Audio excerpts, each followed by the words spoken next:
Bienvenido a Duerme con Historias. Escucha, relájate y duerme.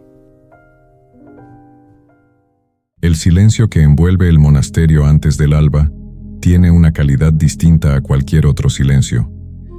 No es el silencio vacío de un lugar abandonado, ni el silencio tenso de quienes esperan algo. Es un silencio pleno, habitado, como el interior de una concha marina sostenida contra la oreja, profundo, redondo, con su propio latido suave y constante. El hermano Anselmo lo conoce bien. Lleva 32 años despertándose antes de que el mundo tenga nombre, antes de que la luz decida cuáles son las cosas y cuáles son sus sombras. Durante todos esos años ha aprendido que el momento entre el sueño y la vigilia no es un umbral que se cruza, sino un campo ancho y tranquilo que se atraviesa despacio, con pasos suaves, dejando que los pies se acostumbren al suelo frío antes de caminar de verdad. Esta mañana, como cada mañana, abre los ojos sin prisa. La celda es pequeña y conocida. La pared encalada frente a él, la viga de roble oscuro en el techo, la ventana estrecha desde la que entra apenas una franja de cielo que aún no ha decidido su color. Permanece unos momentos mirando esa franja de cielo gris a su lado, escuchando cómo su propia respiración llena y vacía el espacio pequeño, observando cómo el aire dibuja un vaho apenas visible frente a sus labios en el frío de la madrugada. Después se incorpora, lentamente. Los pies tocan el suelo de piedra y él deja que el frío suba por las plantas, por los tobillos, por las pantorrillas, sin resistirlo. Ha aprendido que resistir el frío del amanecer es una batalla inútil, que aceptarlo, en cambio, lo convierte en una bienvenida al día. Viste el hábito con los mismos movimientos que ha repetido miles de veces. Primero la túnica de lino que cae recta hasta los pies, luego el escapulario de lana más gruesa, finalmente el cíngulo que anuda a la cintura con un lazo preciso, sin apretarlo demasiado. Cada gesto es simple, cada gesto es suficiente. Sale de la celda descalzo, porque en el trayecto hasta el jardín prefiere sentir el suelo directamente bajo sus pies. El corredor del dormitorio está completamente a oscuras, pero él podría recorrerlo con los ojos cerrados. Conoce de memoria el número de pasos entre su puerta y las escaleras, la pequeña irregularidad en la quinta piedra del piso, el arco bajo que obliga a inclinarse ligeramente la cabeza antes de llegar al pasillo sur. Camina sin hacer ruido, y el silencio de las otras celdas, donde sus hermanos aún duermen, le parece algo sagrado que no desea interrumpir. Las escaleras descienden hacia el claustro. Cuando llega al último escalón y su pie toca el suelo del corredor exterior, el aire cambia por completo. Ya no es el aire cerrado y tibio del interior del edificio. Es aire libre, húmedo, cargado de tierra y de verde, con una frescura que le abre los pulmones de golpe y lo hace cerrar los ojos un instante, simplemente respirando. Hay algo en ese primer aliento del jardín antes del amanecer que nunca ha podido explicar del todo, y que nunca ha necesitado explicar. Simplemente lo recibe cada mañana como se recibe un regalo que ya se esperaba y que aún así sorprende.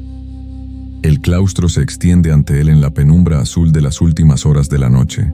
Los 4 corredores cubiertos forman un cuadrado perfecto alrededor del jardín central, sostenidos por columnas de piedra gris que se repiten con una regularidad casi musical.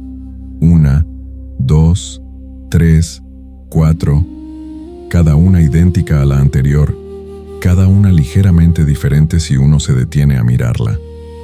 Las junturas de la piedra están oscurecidas por el musgo, que ha crecido durante siglos en las grietas más sombrías y que en este momento parece de un verde casi negro. Por entre las columnas el jardín asoma como una promesa.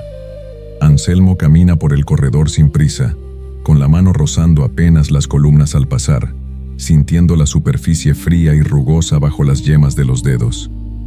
Sus pasos producen un eco suave sobre las losas del corredor, un sonido de piedra contra piedra que se repite y se desvanece, se repite y se desvanece, como las notas lentas de una música muy simple.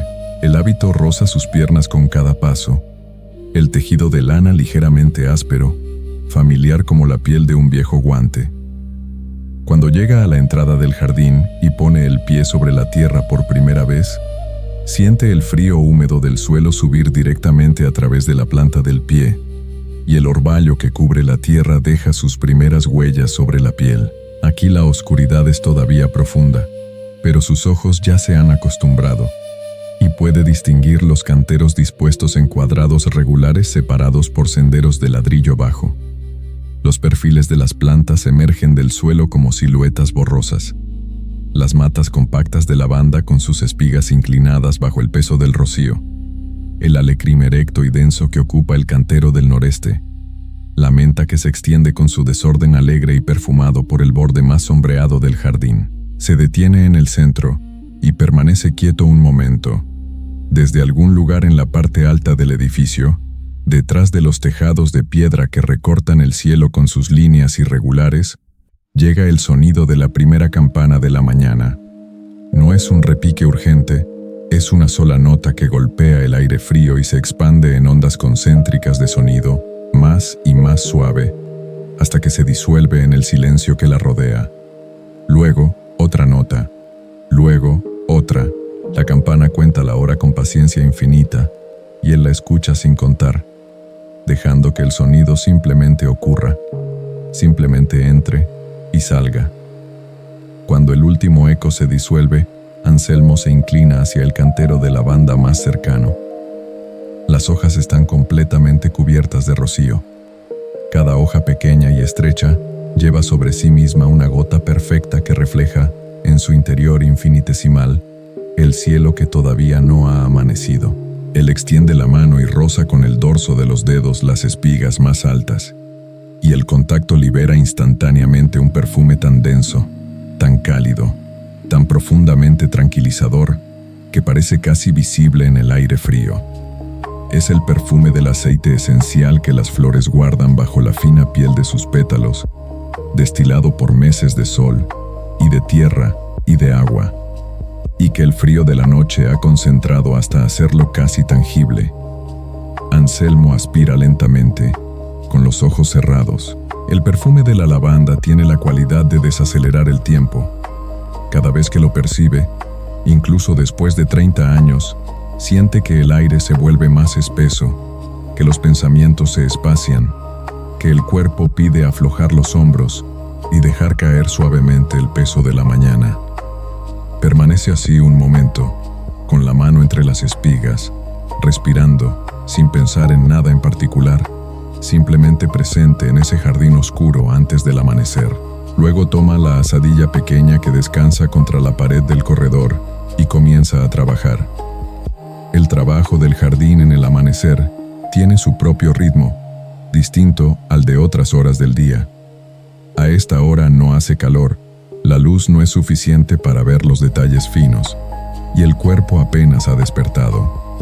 Así, cada movimiento tiende a ser suave, explorador, casi como si las manos aprendieran de nuevo cada mañana lo que ya saben.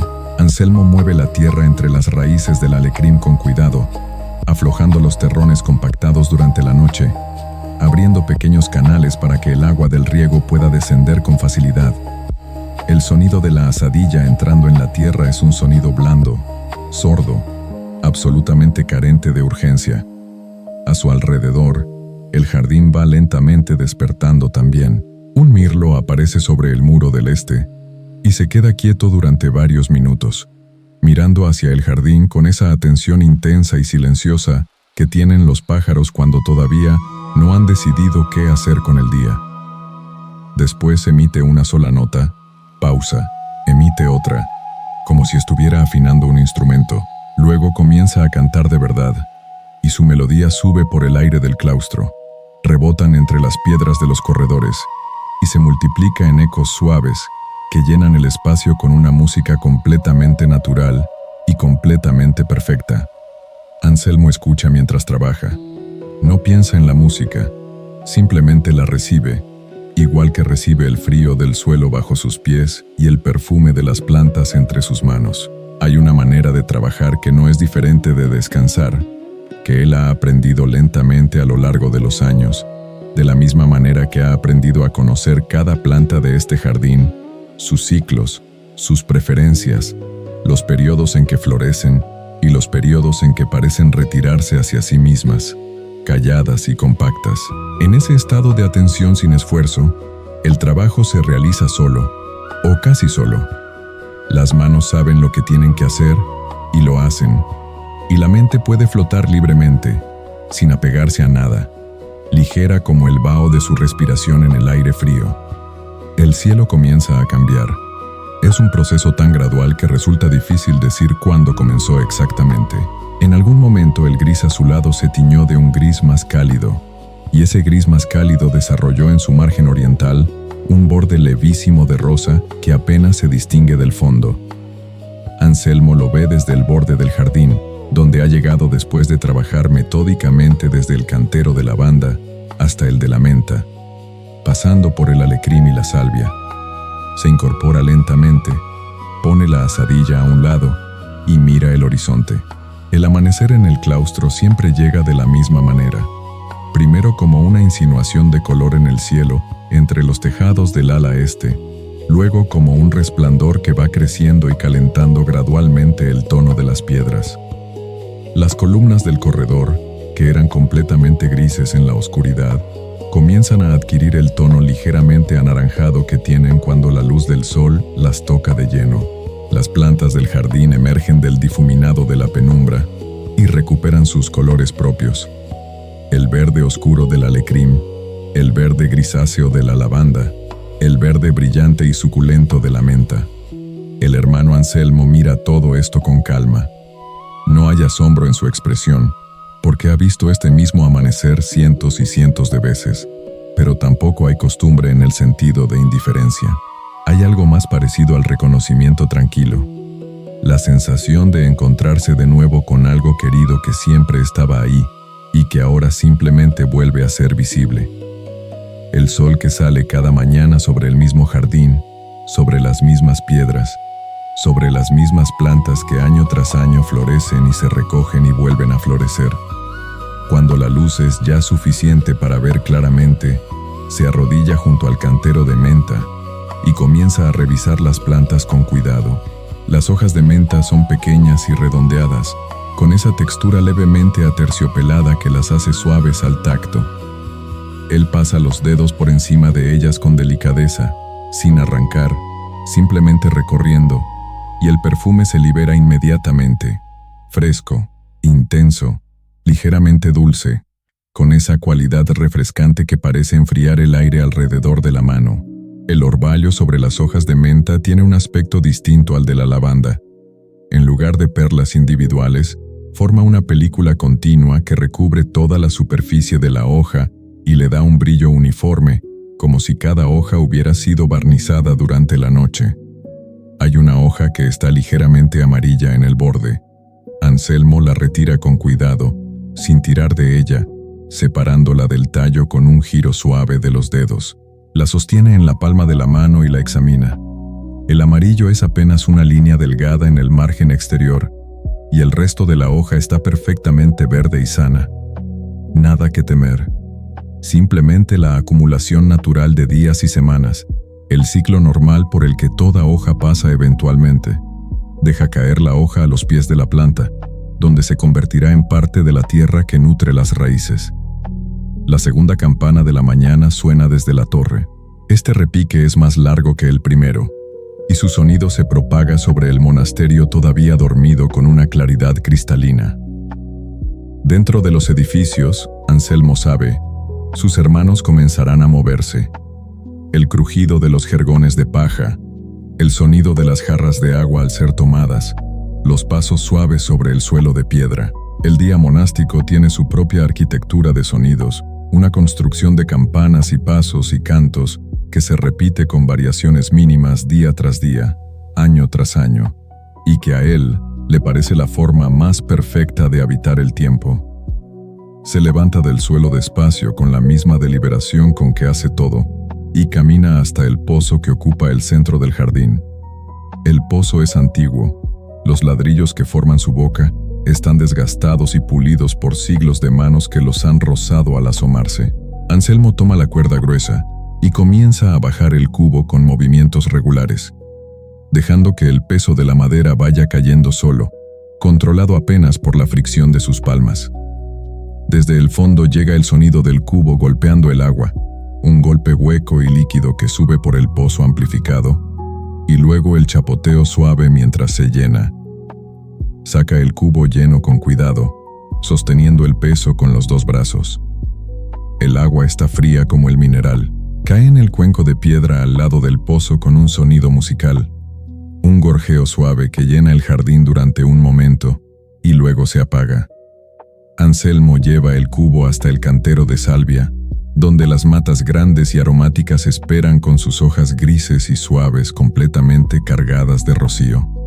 Inclina el cubo lentamente y el agua cae en un hilo fino sobre la base de las plantas, oscureciendo la tierra seca bajo el nivel de las hojas, descendiendo hacia las raíces. El olor de la salvia mojada sube de golpe, intenso y cálido, con algo de alcanfor y algo de madera, con esa calidad aromática densa que hace que la salvia sea una de las hierbas más fáciles de reconocer, incluso con los ojos cerrados. Anselmo inclina la cabeza ligeramente hacia adelante y aspira ese perfume con atención, como si escuchara una nota de música, dejando que se asiente en la memoria olfativa, donde viven todos los olores de este jardín, acumulados durante décadas de mañanas iguales. La luz crece, ya ilumina de lleno la pared del ala este, haciendo brillar la piedra húmeda con ese resplandor dorado suave que solo tiene la luz del amanecer.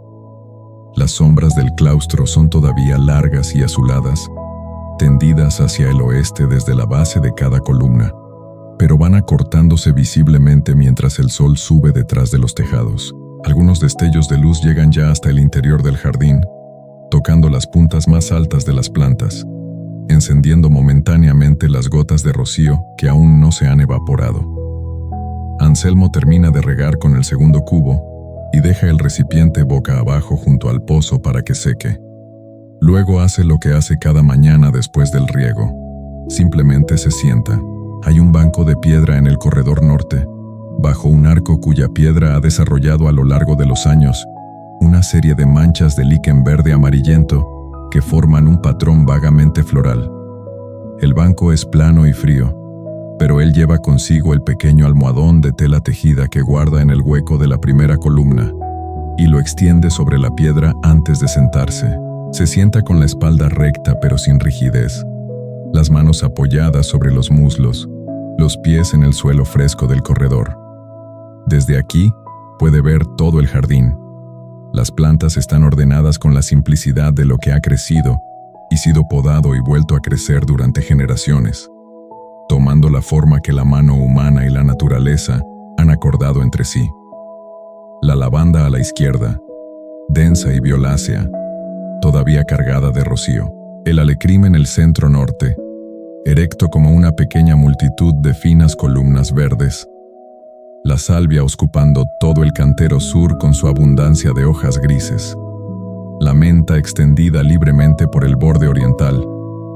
Y en medio de todos, el sendero de ladrillo rojo que forma una cruz simple dividiendo el jardín en 4 partes, exactamente como los 4 corredores del claustro dividen el espacio alrededor. El mirlo ha vuelto, o quizás nunca se fue. Simplemente Anselmo había dejado de escucharlo mientras trabajaba. Su canto llena el claustro con una facilidad asombrosa, adaptándose al espacio como si hubiera sido compuesto para esas proporciones exactas de piedra y aire y jardín. El hermano Anselmo cierra los ojos. No duerme, simplemente descansa, en ese estado intermedio que la vida monástica ha pulido en él hasta hacerlo natural como la respiración. La espalda está recta, la respiración es lenta y regular, y el mundo llega a él exclusivamente a través de los sentidos, sin intermediarios, sin interpretación. El frío suave del banco bajo el almohadón, el olor de las plantas flotando en el aire todavía húmedo, el canto del mirlo rebotando entre las piedras del claustro, el calor incipiente del sol que comienza a tocar el lado derecho de su cara a través de los arcos del corredor este. Una tercera campana suena, más cercana esta vez, o quizás más clara en el aire que ya no es el aire espeso de la noche, sino el aire vivo y ligero de la mañana joven. Las notas se suceden con regularidad perfecta, y cada una parece dejar espacio exacto para la siguiente.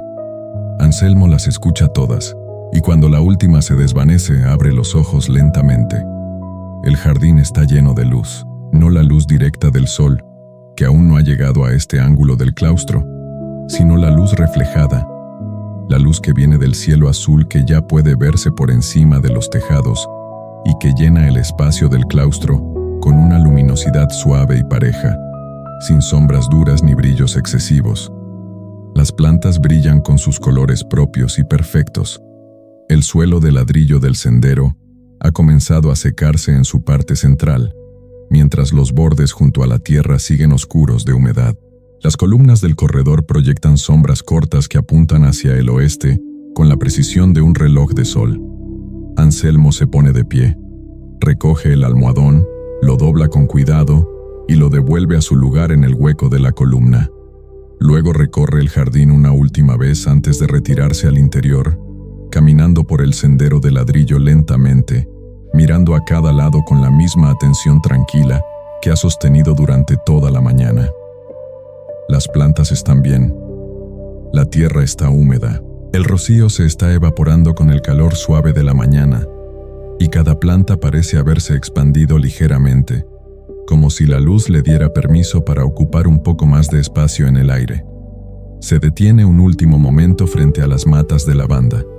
Extiende la mano y roza suavemente las espigas con las yemas de los dedos, igual que hizo al llegar. El perfume sube inmediatamente, y él lo recibe con los ojos entrecerrados, dejando que recorra su interior en todas las direcciones, suave y expandiéndose, como el sonido de la campana que acaba de apagarse. Luego retira la mano, da media vuelta, y camina hacia el interior del monasterio. Sus pasos producen el mismo eco suave sobre las losas del corredor. El hábito roza sus piernas con el mismo sonido familiar. El aire del interior lo recibe con su temperatura estable y sus olores de piedra y cera de velas.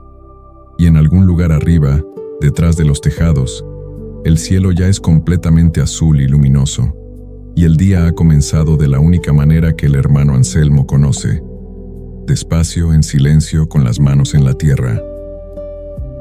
Hay una hora de la tarde, cuando el sol ya ha pasado su punto más alto pero todavía está lejos del horizonte, en que la luz dentro del claustro adquiere una calidad que no tiene nombre exacto en ningún idioma, pero que quienes la conocen reconocerían en cualquier parte. Es una luz espesa y tibia, de un dorado suave que se filtra horizontalmente a través de los arcos de piedra y cae sobre el jardín con la precisión de algo que ha sido ensayado durante siglos. No deslumbra, no calienta en exceso, simplemente toca las cosas con generosidad, dándoles relieve y profundidad, haciendo que la piedra gris tenga tonos ocre y que las hojas verdes brillen desde adentro como si llevaran su propia luz. El hermano Lucas conoce esta hora bien. La conoce no como quien ha memorizado un horario, sino como quien lleva años observando cómo cambia la luz en este claustro específico, sobre estas piedras específicas, entre estas plantas que él mismo ha sembrado y cosechado y vuelto a sembrar durante más de 20 años. Podría decir, con los ojos cerrados, si es la hora de la luz dorada o no, simplemente por el calor que le llega en la cara al asomarse al jardín, simplemente por el ángulo de las sombras que proyectan las columnas. Esta tarde, como tantas otras tardes, ha llegado al claustro con una pequeña cesta de mimbre bajo el brazo. La cesta contiene sus herramientas, las tijeras de podar, con sus mangos de madera desgastados hasta tomar la forma exacta de su mano, la espátula de hueso, para trabajar la tierra entre las raíces de las plantas más delicadas sin dañarlas, un paño de lino doblado que sirve tanto para limpiar las herramientas como para proteger ciertas plantas cuando el sol aprieta demasiado, y un pequeño frasco de vidrio grueso, verde y opaco, que guarda el aceite de oliva que usa para ungir las herramientas de metal y mantenerlas sin óxido. Se sienta en cuclillas junto al primer cantero y apoya la cesta a su lado.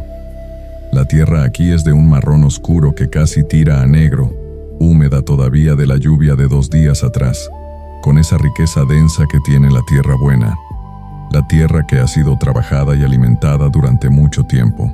Entre las plantas de salvia, que son ahora grandes y abundantes como pequeños arbustos de hojas grises y aromáticas, crece aquí y allá una hierba invasora de tallo fino, apenas visible entre la masa de follaje. Lucas la retira con cuidado, tirando desde la base para sacar la raíz completa, y el gesto limpio y preciso deja un pequeño hueco en la tierra que él vuelve a cerrar con la punta de los dedos. El olor de la salvia, perturbada por sus manos, asciende inmediatamente. Es un perfume denso, cálido, con algo de madera y algo de campo abierto, con una profundidad que parece cambiar ligeramente según la hora del día. A esta hora de la tarde, con el calor acumulado durante las horas anteriores en las hojas y en la tierra, el aceite esencial de la planta es especialmente intenso y se extiende por todo el cantero como una niebla invisible. Lucas lo recibe sin buscar ni esforzarse, simplemente presente en ese espacio aromático que la tarde ha construido alrededor de él. A su izquierda, el sol atraviesa el arco más ancho del corredor este y proyecta sobre el suelo del jardín un rectángulo de luz precisa y cálida, que incluye en su interior las 3 matas de lavanda del borde sur. Dentro de ese rectángulo de luz, las flores de lavanda parecen de un violeta más intenso y saturado, casi irreal, como si hubieran absorbido todo el color disponible en el ambiente y lo mostraran con orgullo. Las espigas se mueven levísimamente, apenas perceptiblemente, bajo el influjo de una corriente de aire tan suave que no llega a ser viento. Lucas observa ese movimiento durante un momento largo.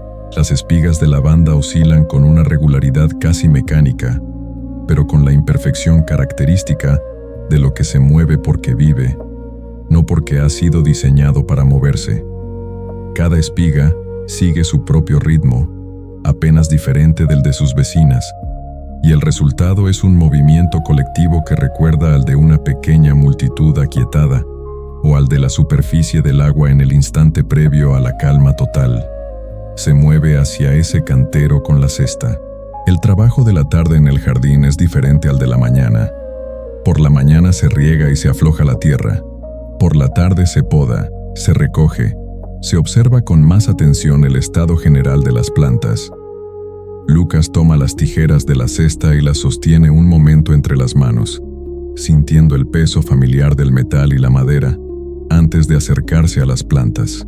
Las tijeras producen un sonido limpio y suave al abrirse y cerrarse, un clic preciso que resuena apenas en el silencio del claustro y luego se disuelve.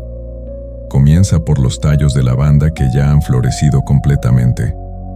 La técnica es simple y siempre la misma.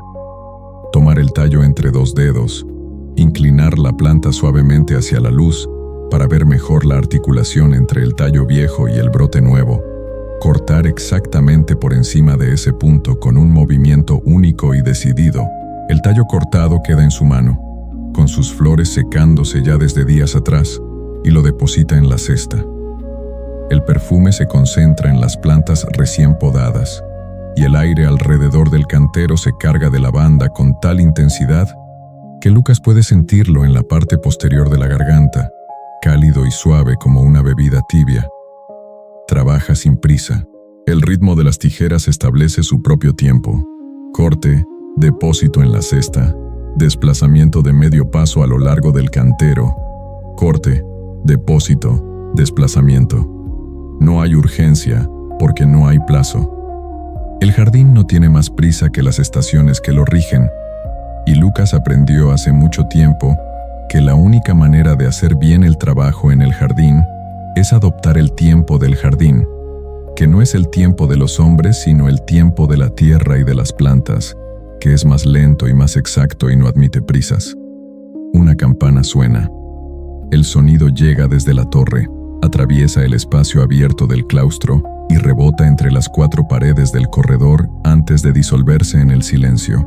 Lucas escucha el repique completo sin interrumpir el movimiento de las manos, contando mentalmente sin proponérselo, simplemente recibiendo la información que la campana ofrece. Después de la última nota, el silencio que sigue parece más completo que el silencio previo. como si la vibración del bronce hubiera barrido el aire de todo lo que no fuera pura quietud. El sol ha avanzado. El rectángulo de luz que antes cubría solo el cantero de lavanda se ha desplazado ligeramente hacia el oeste, incluyendo ahora también el borde del sendero de ladrillo y el comienzo del cantero de alecrim. Las sombras de las columnas son algo más cortas que hace una hora, pero siguen siendo largas, tendiéndose hacia el oeste con esa inclinación particular de la tarde que hace que todo parezca más cálido y más cercano al horizonte. Lucas llena la mitad de la cesta con los tallos de lavanda podados. Cuando se levanta para cruzar al cantero de alecrim, lo hace despacio, sintiendo la leve rigidez de las rodillas después de tanto tiempo en cuclillas. Permanece de pie por un momento, estirando la espalda con cuidado, y desde esa posición más alta puede ver el jardín en su conjunto. Los canteros bien mantenidos, los senderos de ladrillo ligeramente húmedos junto a los bordes de tierra, las plantas abundantes y ordenadas en su plenitud de verano tardío. Todo está quieto, todo está completo. La pared del ala sur, que a esta hora recibe la luz directa del sol, está caliente al tacto. Lucas lo sabe porque al cruzar el jardín roza con la mano el paramento de piedra y siente inmediatamente el calor acumulado durante horas, un calor seco y profundo que viene de adentro de la piedra y no solo de su superficie. La piedra en verano guarda el calor como un abrazo prolongado, lo acumula durante las horas de sol y lo libera lentamente durante la tarde y la noche, manteniendo el microclima del claustro unos grados por encima del exterior. Llega al cantero de alecrim y se arrodilla. El alecrim es una planta que exige poca atención, pero agradece la atención que se le da. Sus hojas pequeñas y lineales, de un verde oscuro casi negro en el haz y blanquecino en el embés, son duras y ligeramente resecas al tacto, totalmente distintas de la suavidad aterciopelada de la salvia o de la textura fría y húmeda de la menta. El perfume del alecrim es agudo y resinoso, con algo de eucalipto y algo de madera quemada, con una nitidez que lo distingue inmediatamente de todos los demás aromas del jardín. Lucas pasa la mano abierta sobre las matas de alecrim, rozando suavemente las puntas de las ramas, y el perfume sube en una ola que él reconoce y recibe con los ojos entornados. Luego comienza a revisar las ramas una por una, buscando ramas secas que deban ser retiradas para que la planta pueda dirigir su energía hacia los brotes nuevos. Hay algo meditativo en este tipo de examen que va de rama en rama, de planta en planta, sin apresuramiento. La mano aprende a distinguir por el tacto la rama viva de la seca antes de que los ojos confirmen lo que el tacto ha sentido. La rama seca es más ligera, más frágil, se dobla con una resistencia diferente. La rama viva tiene un color verde en el interior cuando se corta, una humedad interna apenas perceptible, un olor más concentrado que el de las ramas viejas. Lucas ha aprendido estas diferencias tan gradualmente, a lo largo de tantos años, que ya no necesita pensar en ellas. Simplemente ocurren como el conocimiento de un idioma que se ha hablado durante toda la vida. La tarde avanza. Hay en el avance de la tarde dentro del claustro algo que recuerda al movimiento de las mareas. Gradual, imperceptible momento a momento, pero acumulativo y evidente si uno se detiene a comparar la luz de hace una hora con la luz de ahora. El rectángulo de sol que entraba por el arco este ha continuado su desplazamiento hacia el oeste y ahora toca la base de las columnas del corredor norte con una luz oblicua y dorada que convierte cada irregularidad de la piedra en una pequeña montaña con su propia sombra. Lucas trabaja en el cantero de alecrim durante un tiempo que no mide. No hay necesidad de medir. La campana medirá por él cuando llegue el momento de otra hora. Mientras tanto, el tiempo es simplemente el tiempo que tarda cada rama en ser examinada y, si es necesario, retirada. El tiempo que tarda cada planta en ser recorrida desde la base hasta la punta. El tiempo que tarda el olor del alecrim en disiparse una vez que la mano se aleja. En algún punto de ese trabajo sin tiempo, Lucas se da cuenta de que está completamente tranquilo. Es una observación que hace sin sorpresa, casi sin interés, como se observa que está soplando el viento o que una nube ha tapado el sol. La tranquilidad está ahí, como la temperatura del aire o como el olor de las plantas. Simplemente presente, sin haber llegado en ningún momento determinado, sin necesitar ser protegida ni justificada. Simplemente es el estado natural de este jardín, en esta hora, con este trabajo. Una brisa muy suave pasa por el claustro. Es tan suave que Lucas la percibe primero en el cuello, donde la piel expuesta se enfría 1 grado, y luego en el hábito, que se pega ligeramente a las piernas por un momento antes de separarse de nuevo. Las plantas reaccionan a la brisa con ese movimiento coordinado y múltiple que tienen cuando el viento las toca. Primero las espigas de lavanda, que son las más ligeras, luego las ramas altas de alecrim, luego las matas de salvia con su peso mayor. Todo el jardín se mueve una vez en la misma dirección y luego vuelve a la quietud, como si hubiera respirado. El olor que la brisa arrastra es una mezcla de todo el jardín: lavanda y alecrim y salvia y tierra húmeda y piedra caliente al sol, todo junto, superpuesto, un acorde aromático que solo existe en este claustro específico, en esta tarde específica, y que Lucas reconoce en todos sus componentes sin separar ninguno.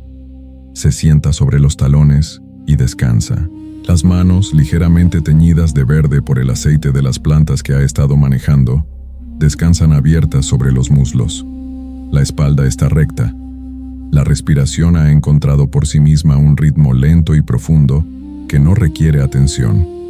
Desde el corredor norte llega el reflejo de la luz dorada en las losas de piedra, un brillo suave y parejamente distribuido que llena el claustro de luminosidad sin encandilamiento.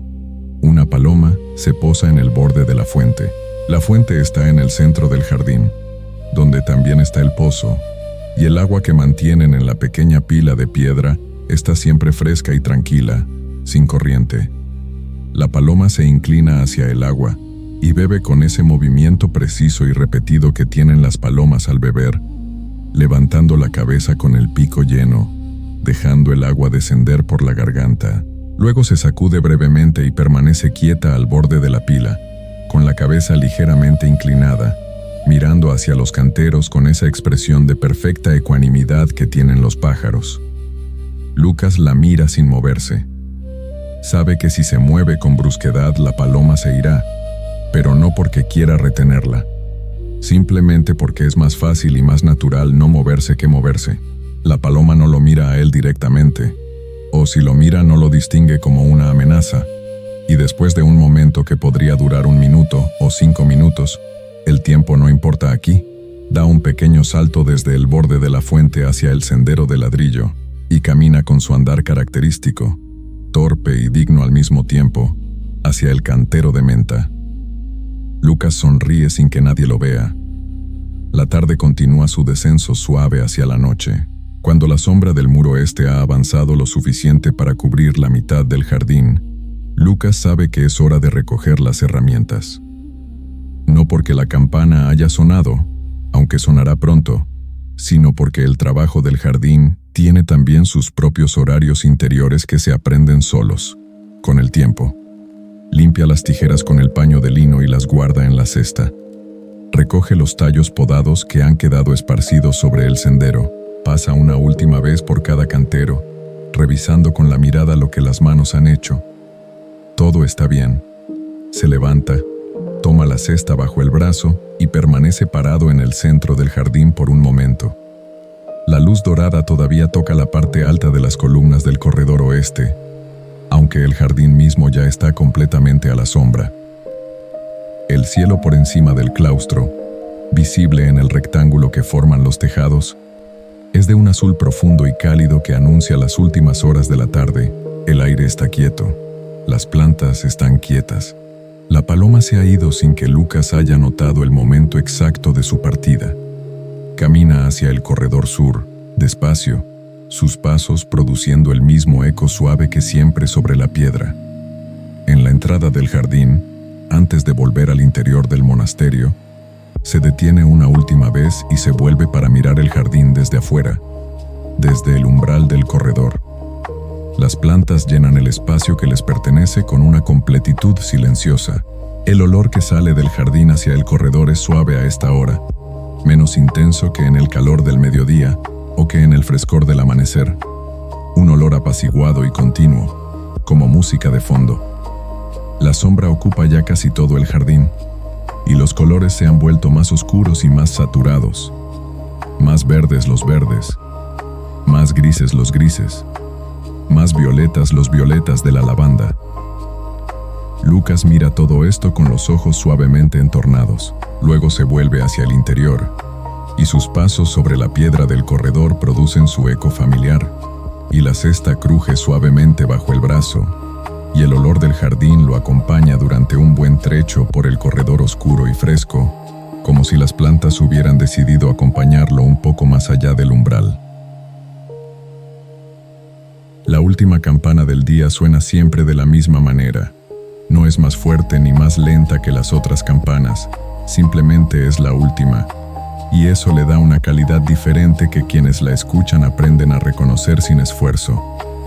Después de su última nota, el silencio que cierra el monasterio es distinto a todos los silencios anteriores del día, porque es un silencio definitivo, un silencio que ya no será interrumpido por otra campana hasta el alba. Es el silencio del final, que tiene la misma textura densa y completa del silencio del principio. El hermano Benedicto lo escucha desde su celda. No había podido dormir, no con angustia ni con inquietud, sino simplemente con ese estado de vigilia suave que a veces ocurre cuando el cuerpo está descansado, pero la mente permanece suavemente despierta, flotando cerca de la superficie del sueño sin sumergirse del todo. Había permanecido en su jergón escuchando los últimos movimientos del monasterio que llegan a través de las paredes de piedra. Pasos que se apagan, el sonido de una puerta cerrándose a lo lejos, el crujido de una viga en el techo al contraerse con el frío nocturno. Y luego, la última campana. Y después de la última campana, la nada completa de la noche monástica. Benedicto permanece quieto un momento más, escuchando ese silencio total, y luego se levanta. No hay pensamiento de desobedecer ninguna regla en este levantarse nocturno. Simplemente, hay un jardín que lo llama con la misma suavidad con que el silencio llama al sueño. No siempre ocurre. Tal vez 1 o 2 veces al mes, cuando la noche es clara y el cuerpo está vigil, siente esa atracción hacia el jardín nocturno y sale a encontrarse con él. Los años le han enseñado que resistir ese impulso no sirve de nada, que la noche pasará más suavemente si se le concede lo que pide. Se viste con más capas que de costumbre. Debajo del hábito, la camisa de lana. Sobre el hábito, el manto grueso que usa en los inviernos más fríos. Aunque esta noche no es invierno sino el fin del otoño, y la temperatura no llega a helar. Los pies en las sandalias de suela de cuero que apenas hacen ruido al caminar. Sale de la celda con la misma cautela de siempre. El corredor del dormitorio está completamente oscuro. No hay ninguna ventana en este tramo del pasillo, y la oscuridad es tan completa que Benedicto extiende la mano izquierda y la apoya sobre la pared para guiarse. La piedra está fría bajo sus dedos, completamente fría, sin el calor que conserva durante las horas posteriores al sol. Es la piedra de medianoche, que ha entregado ya todo su calor al aire, y ahora recibe del exterior el frío de la noche en cambio. Sus dedos van leyendo la textura de la pared mientras camina. El mortero rugoso entre los bloques, la pequeña cavidad donde una piedra se ha soltado ligeramente, la línea de humedad que sigue el zócalo. Las escaleras lo llevan hasta el nivel del claustro. Cuando dobla la última esquina y el corredor norte del claustro se abre frente a él, la oscuridad cambia de naturaleza. Sigue siendo oscuridad, pero ya no es la oscuridad cerrada del corredor, es la oscuridad abierta del claustro, atravesada por la luz de la luna que entra a través de los arcos abiertos y cae sobre las losas del corredor en franjas blancas y precisas, alternadas con las franjas de sombra negra que proyectan las columnas. Benedicto se detiene en la primera franja de luna. La luz lunar sobre la piedra tiene una cualidad extraña y maravillosa. No da calor como la luz del sol, pero tiene su propia forma de hacer brillar las cosas, con un brillo frío y uniforme que no crea profundidad, sino que aplana todo en una serie de planos de distinta luminosidad. La piedra en la luz de la luna parece más blanca de lo que es durante el día, casi plateada. Las sombras son absolutas, sin gradaciones, negras de un negro que parece sólido. Mira hacia el jardín. La luna está alta, casi en el cenit, y su luz cae verticalmente sobre el jardín con una claridad que sorprende siempre, sin importar cuántas veces uno la haya visto. Las plantas son figuras plateadas sobre un suelo oscuro. La lavanda con sus espigas levantadas como pequeñas manos abiertas. El alecrim con sus ramas densas que forman manchas de sombra profunda. La salvia expandida y gris natural, que con la luz de la luna se vuelve casi blanca. Entre las plantas, las sombras caen en ángulos que no tienen nada que ver con las sombras del día, y el jardín que Benedicto conoce de memoria durante las horas de luz se ha convertido en algo ligeramente diferente, reconocible pero transformado, familiar pero nuevo. Camina hacia el jardín sin hacer ruido. Los pies sobre la tierra son casi silenciosos, apenas el más suave de los crujidos cuando pisa sobre una hoja seca en el sendero. El jardín nocturno tiene su propio silencio, distinto también al silencio del amanecer y al silencio de la tarde. Es un silencio más profundo, más antiguo, como si la noche le quitara a las cosas su necesidad de ser presentes y las dejara simplemente existir, sin esfuerzo. El olor del jardín de noche. Este es quizás el descubrimiento más inesperado que Benedicto hizo cuando comenzó a visitar el jardín nocturno hace ya muchos años, que las plantas huelen diferente de noche, no completamente diferente, no irreconociblemente, pero sí con una calidad distinta. El calor del día concentra y volatiliza los aceites esenciales, haciéndolos más agudos y penetrantes. El frío de la noche los hace descender, volverse más densos, más suaves, más cercanos al suelo. Hay que inclinarse más para percibir el olor de la lavanda nocturna. Hay que meter casi la cara entre las hojas de la menta para sentir su frescor. Pero cuando uno lo hace, cuando se inclina y aspira cerca de la tierra y de las raíces, el olor que llega es de una riqueza y una profundidad que la versión diurna no tiene. Complejo, oscuro, con matices que la brillantez del día borra. Se arrodilla junto al cantero de lavanda. Las espigas están inmóviles. No hay la menor brisa esta noche, y las plantas están quietas con la quietud perfecta de las cosas que no respiran, aunque Benedicto sabe que respiran de una manera que no se ve. Acerca la cara a las espigas y aspira, lentamente con los ojos cerrados. El olor de la lavanda nocturna llega suave y oscuro y profundo, y él lo recibe como se recibe el inicio del sueño, sin resistencia, dejando que entre y llene los pulmones y se expanda desde ahí hacia el resto del cuerpo. Permanece así durante un tiempo que no trata de medir. Cuando abre los ojos, la luna ha avanzado apenas perceptiblemente, y la sombra de la columna más cercana se ha desplazado un dedo de ancho sobre el suelo. La inmensidad del tiempo nocturno, su lentitud absoluta, lo envuelve con una serenidad que no puede distinguirse del adormecimiento. Se levanta y camina hacia el centro del jardín. Desde aquí puede ver los 4 corredores del claustro formando su cuadrado perfecto alrededor de él. Las columnas se suceden en sus 4 filas, alternando luz de luna y sombra con su ritmo regular, y el patrón de franjas blancas y negras sobre el suelo de piedra del corredor se repite en los 4 lados con pequeñas variaciones según el ángulo de la luna. Es un espectáculo completamente silencioso y completamente hermoso, de la manera en que son hermosas las cosas que no necesitan ser vistas para existir.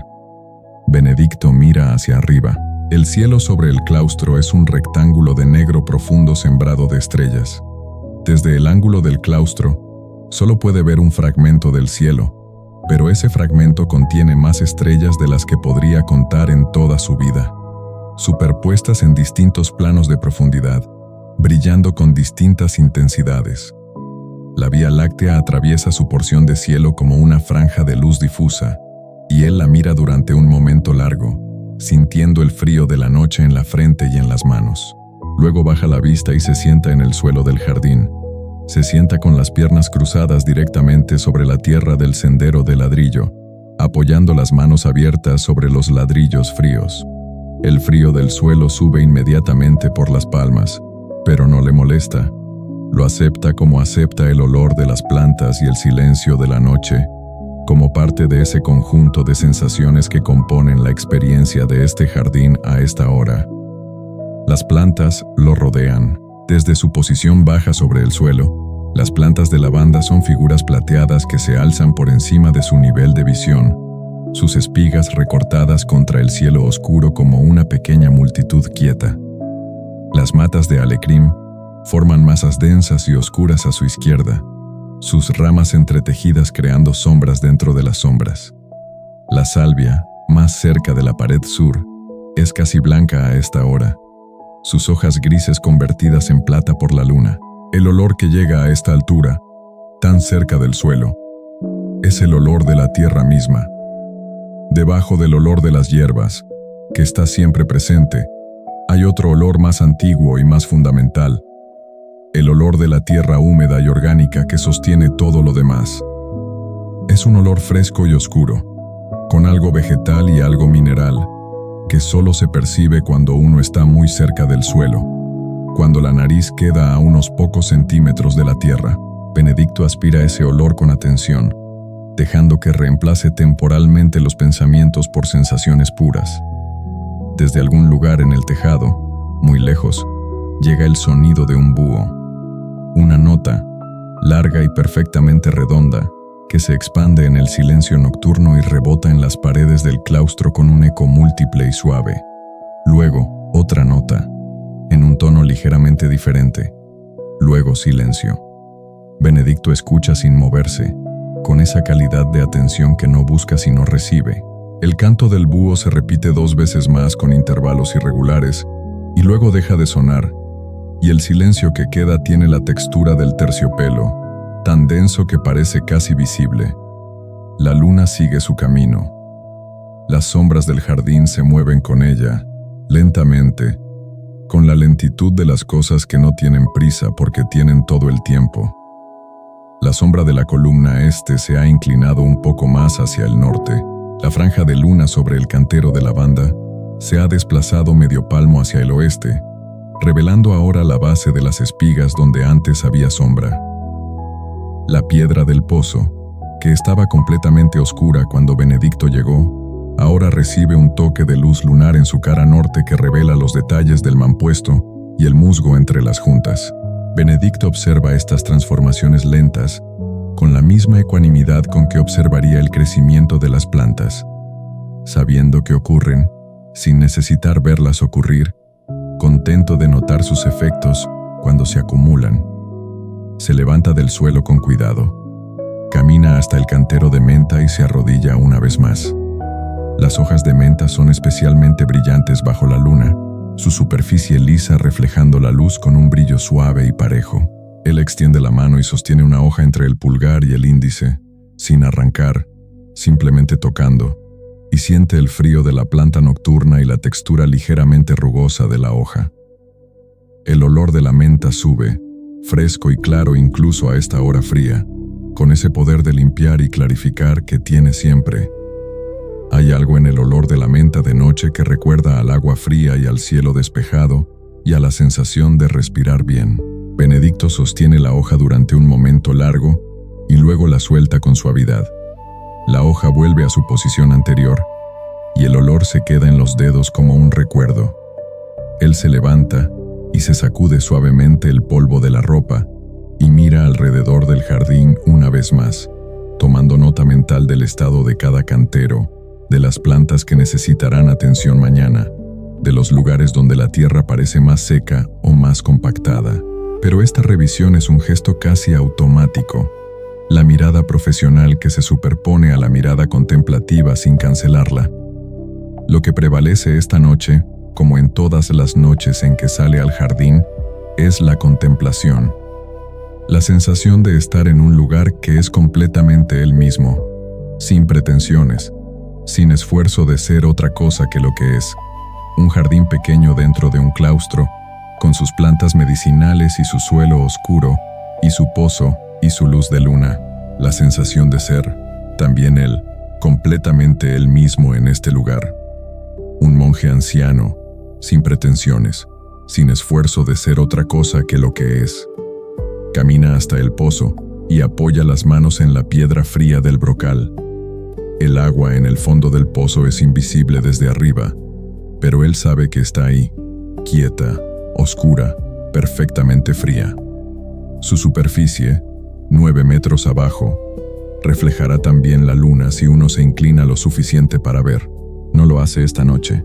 Simplemente apoya las manos en el brocal y siente la piedra fría, sintiendo el agua que hay debajo a través de la piedra, como se siente el corazón de algo a través de su envoltura. El frío de la noche avanza.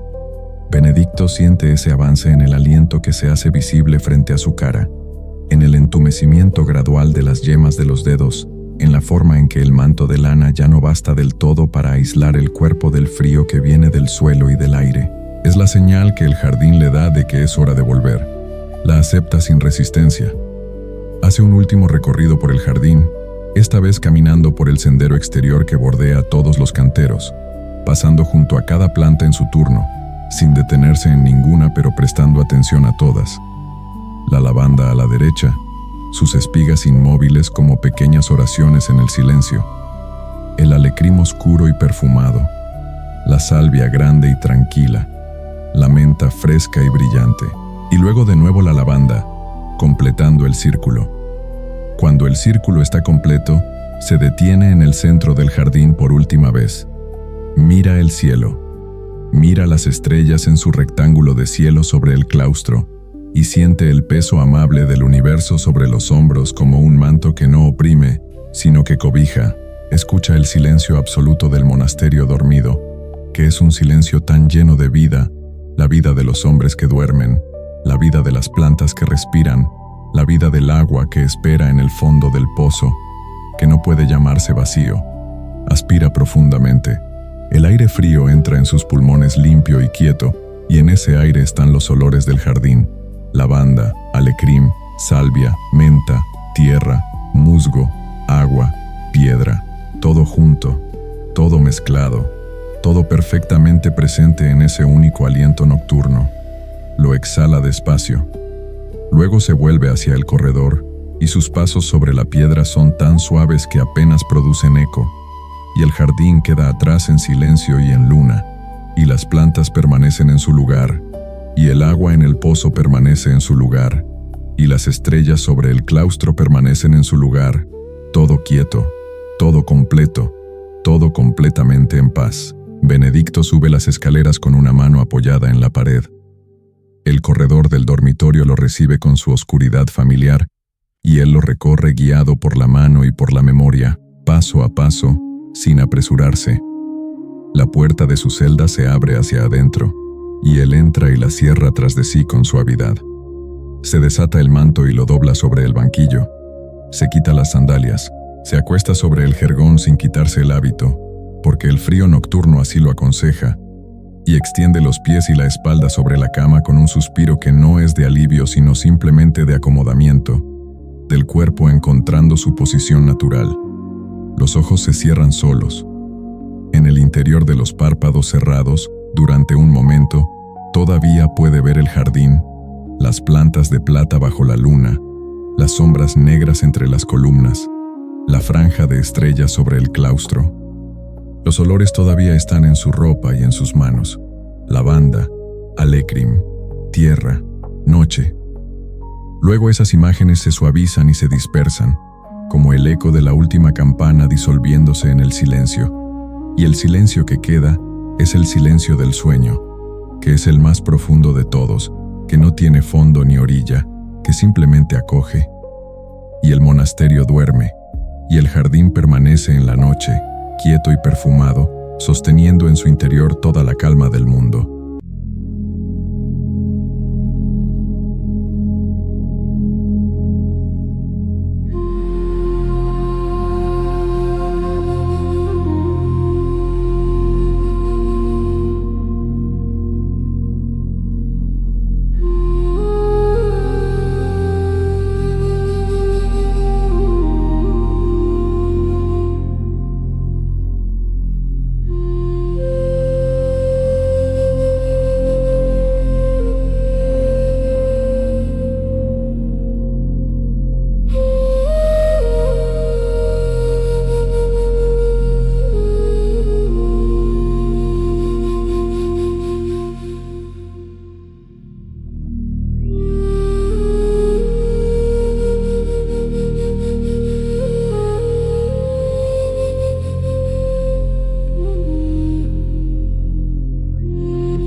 you.